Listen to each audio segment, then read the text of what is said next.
income, the owner charges his customer 18% more than the cost price. So cost price எவ்வளோன்னு வச்சுக்கலாம், 100 வச்சுக்கலாம். அதை விட 18% சேர்த்து வாங்குறாரு.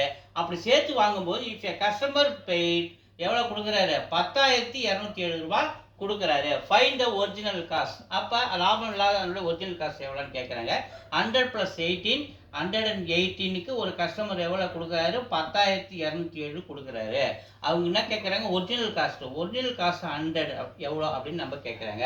118% 100 குறையும் போது அமௌண்ட்டும் நமக்கு குறையும். அப்போ ஸோ இந்த ரெண்டு இன்ஃபர்மேஷனில் ரெண்டுமே குறையும். அப்படி ரெண்டுமே குறைஞ்சினா இதுக்கு பிறகு டைரக்ட் வேரியேஷன் நம்ம சொல்லலாம்.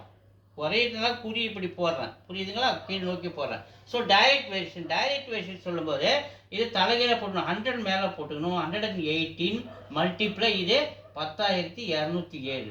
ஸோ இது 118 10,207 டிவைட் பண்ணுங்க. 10,207 118 அப்படியே டிவைட் பண்ணுறேன். ஸோ 8 வாட்டி 8 × 118. ஸோ இந்த ஏன்னா இந்த 4 நம்பர் எடுத்துங்க. 8 8 64க்கு 4 மீதி 6, 1 8 8 14க்கு 4 மீதி 1, 1 8 8 1 ஒரு 9, 10ல் 4 போச்சுன்னா 6, இங்கே 11 பக்கத்தில் கடவுனா 11ல் 4 போச்சுன்னா 7, 9. அப்போ இந்த 7 அப்படியே இறக்குறேன்.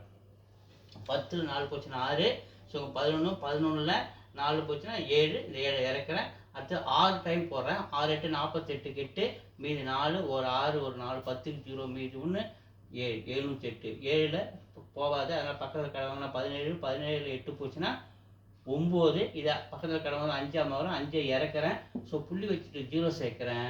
5 வாட்டி 590, 86.5. இதோட அடிச்சோம்னா மேலே என்ன பண்ணுது, இதை அடித்தா 108ஆல் 86.5 வருது.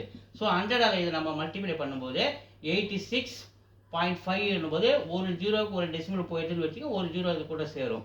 86.5 மல்டிப்ளை 100 பண்ணும்போது 8,650.